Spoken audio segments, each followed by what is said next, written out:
Посакајте и ќе ви се даде. Барајте и ќе најдете. Чукајте и ќе ви се отвори. Евангелие според Матеј 7:7. Оваа библиска порака може да се примени во мноштво сфери во животот. Во образованието, на работа, во остварувањето лични цели, па дури и во меѓучовечките односи.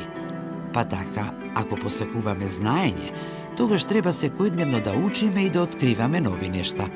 Ако сакаме успех, тогаш треба да вложуваме труд и да работиме напорно. Ако пак сакаме љубов и разбирање, тогаш треба истите тие нешта и ние да ги возвратиме.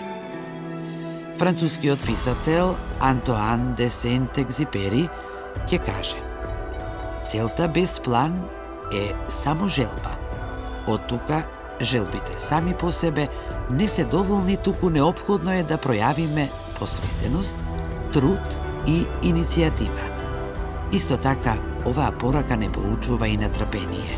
Понекогаш не добиваме одговор веднаш, затоа потребно е да бидеме упорни и отворени за нови можности кои ќе ни ги отворат вратите на кои чукаме, барајќи го со постојаност она што ни е најпотребно.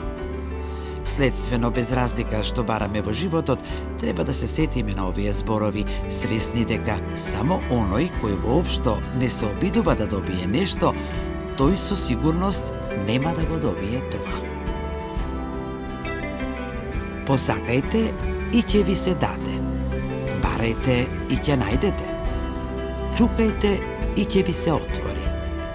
Евангелие според Матеј 7:7.